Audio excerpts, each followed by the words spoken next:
नमस्कार। और इस चैनल पर आप सभी का वंदन है, अभिनंदन है। आज हम बात करेंगे कि हर एक व्यक्ति जैसा कि चाहता है कि हमारे रिश्तों में, हमारे सगे संबंधियों में अगाध प्रेम रहें, सभी हमें प्रेम से पुकारें और आनंद मग्न रहें। लेकिन आखिर इन रिश्तों में क्यों दरार पड़ जाता है? इस दरार का अहम कारण क्या है? तो वह है अहंकार। और मजबूत रिश्तों को कैसे अर्थात उसके फाउंडेशन को, नींव को कैसे मजबूत करें, आज इन सारे विषयों पर चर्चा करेंगे। तो आइए हम स्वागत करते हैं अपने इस YouTube चैनल पर, जहां पर जीवन दर्शन के अनन्य और काफ़ी मार्गदर्शक और प्रेरणा स्रोत विचारों से ओत प्रोत चीज़ें भरी हुई हैं। तो आइए हम देखते हैं। ध्यान दीजिए, एक टापू था जिस पर सब तरह की भावनाओं का निवास था। भावना अर्थात विचार, जैसे कि खुशी, उदासी, प्यार, नफरत, अहंकार, ईर्ष्या, चिंता, द्रोह इत्यादि। हर भावना अपना रोल बिना थके निभाती थी, कभी भी अपने स्वभाव से नहीं हिलती थी। जैसे ईर्ष्या सुबह सबसे पहले उठ जाती, क्योंकि वह हमेशा सबसे आगे रहना चाहती थी। उसे पसंद नहीं था कि कोई भी उसके पहले जागे। प्यार सबसे प्यार करता था और खुशी फैलाता था। नफरत सबसे हर चीज से नफरत करती थी। अहंकार एक कोने में बैठा रहता था, न ही किसी से बात करता, न ही घुल मिलकर रहता। उसे लगता था कि वह बाकी सबसे बेहतर है और कोई भी उसकी दोस्ती के लायक नहीं है। सब कुछ सही चल रहा था कि एक दिन चिंता ने आने वाली सुनामी की घोषणा कर दी। यह सुनकर प्यार ने तुरंत जिम्मेदारी लेकर नाव की सुविधा की, ताकि सभी सुरक्षित दूसरे टापू पर पहुंच पाएं। जैसे ही नाव की सुविधा हुई तो ईर्ष्या सबसे पहले जाकर उसमें बैठ गई। नफरत बद्दुआ देते हुए नाव में बैठी। खुशी खुश थी कि सभी सुरक्षित दूसरे टापू पर पहुंचेंगे। उदासी उदास थी कि इस टापू को छोड़ना पड़ रहा है। चिंता इस विचार से चिंतित थी कि पता नहीं अब दूसरे टापू पर माहौल कैसा रहेगा। वह भी नाव में बैठ गई, लेकिन सभी नाव में सुरक्षित बैठे कि यह प्रेम मैंने पक्का कर लिया कि सभी प्रेम से बैठ गए नाव में। अहंकार पर किसी का ध्यान ही नहीं गया, लेकिन प्रेम ने अहंकार को टापू के एक कोने में अकेला बैठा देखा। तब उसने अहंकार को घटनाओं को अनदेखा कर साथ चलने के लिए कहा। अहंकार साथ चलने के लिए राजी नहीं हो रहा था, पर प्रेम भी प्रेम भरे स्वभाव के कारण उसे मनाने के लिए टापू पर उतर गया। इतने में वहां सुनामी की लहर आई और वे दोनों उसमें बह गए। यह कहानी का तात्पर्य है कि अहंकार अपने साथ प्रेम को भी ले डूबता है। इंसान के जीवन में भी जहां अहंकार आ जाता है, वहां प्रेम हमेशा हमेशा के लिए मर जाता है। अर्थात जिसके जीवन में आया अहंकार, हुआ उसका जीवन बेकार। अहंकार मन का अति सूक्ष्म विकार है। राग, द्वेष, विकार अर्थात यह विकार अति सूक्ष्म है, जो दिखता तो नहीं है, पर रिश्तों में दरार निर्माण करके उनके बिगाड़ने का सबसे बड़ा घातक हथियार है। इंसान में जितना ज़्यादा अहंकार होता है कि मैं श्रेष्ठ हूँ, यह उतना ही बड़ा अहंकार का घोतक है। मैं श्रेष्ठ हूँ एक शब्द है और मैं ही श्रेष्ठ हूँ, यह अहंकार वाली बात है। दुख की मूल जड़ भी अहंकार और क्रोध ही तो है। अहंकार हमेशा अपने आप को बचाना चाहता है और अपनी गलतियों का दोष दूसरों पर डालता है।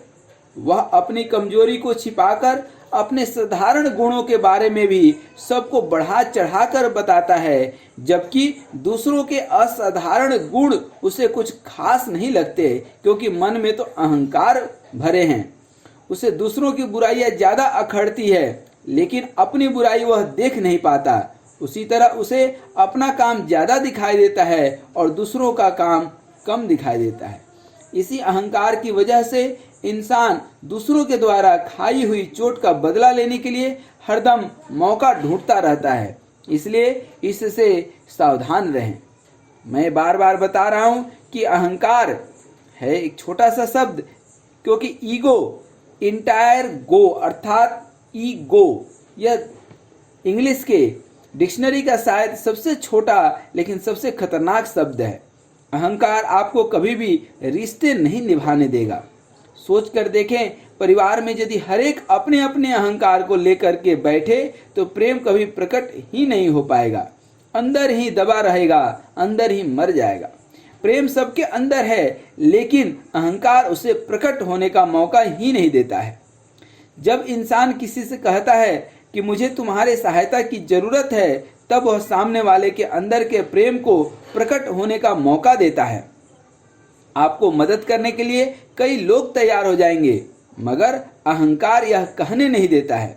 जिस वजह से इंसान मुझे किसी की मदद की आवश्यकता नहीं, मैं तो ऐसा ही हूँ, मैं अकेले ही काफ़ी हूँ, मैं ये कर लूँगा, वो कर दूंगा, मैं ऐसा हूँ, मैं वैसा हूँ, ये मैं बकरी वाला मैं हो जाता है। यह अपने ही विचारों में कूदते रहता है, क्योंकि अहंकारी व्यक्ति को कोई भी दिल से पसंद नहीं करता है। जब इंसान विचार के नियम और क्षमा का महत्व समझ जाता है, तब उसका जीवन बहुत आसान हो जाता है। वह अहंकार को अहमियत न देकर के आसानी से दूसरों से मदद मांग पाएगा, उनकी मदद कर पाएगा। इससे सामने वाले को भी खुशी होगी, क्योंकि उसके अंदर के प्रेम को जागृत होने का मौका मिलेगा। जीवन में यदि आप प्रेम पाना चाहते हैं, प्रेम देना चाहते हैं और प्रेम पूर्वक रहना चाहते हैं, तो यह बहुत जरूरी है कि आप अपने अहंकार को अपने दिल से बाहर निकाल दें, दिल और दिमाग दोनों से बाहर निकाल दें। क्या लेकर आए थे, क्या लेकर जाएंगे, राजा रंक फकीर, एक चढ़ चले सिंहासन, दूसरा बंधे जंजीर। यह अहंकार शब्द ही जीवन को नारकीय बना देता है। हर एक अपने अंदर के प्रेम को अभिव्यक्त करना चाहते हैं। असल में इंसान सामने वाले से मदद मांग करके उसे मदद कर रहा होता है। यह समझ को याद रख करके व्यवहार करने से इंसान के अहंकार को ठेस नहीं पहुंचेगा, साथ ही आपसी प्रेम भी बढ़ेगा। मदद मांगना एक तरह से मदद करना है, लेकिन यदि अहंकार भरा हुआ हो तो ना हम मदद कर पाएंगे ना मदद ले पाएंगे। इसलिए आप अपने जीवन में ऐसे लोगों को देखें जिन्हें देखकर आपको अपने लक्ष्य की याद आ जाए, जिनके संपर्क में आते ही आपके अंदर सच्चे प्रेम और खुशी का एहसास जगने लगे। इसलिए अपने जीवन में अपने सगे संबंधियों से, अपने परिवार में, अपने समाज में हर जगह प्रेम आनंद पाना चाहते हैं तो एक और मात्र एक शब्द है अहंकार, ईगो, जिसको घमंड कहते हैं। इसको अपने जीवन से बाहर निकाल करके तुरंत फेंक दीजिए, क्योंकि एक अहंकार कर देता जीवन बेकार। जब आ जाए अहंकार, जब व्यवहार में आ जाए अहंकार, तो कर देता कैसे जीवन बेकार, चलता नहीं किसी को पता एक भी बार।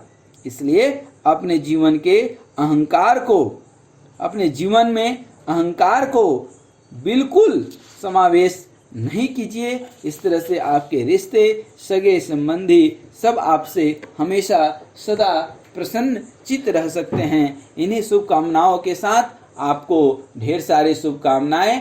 सदा आप स्वस्थ रहें, मस्त रहें और मुस्कुराते रहें। धन्यवाद।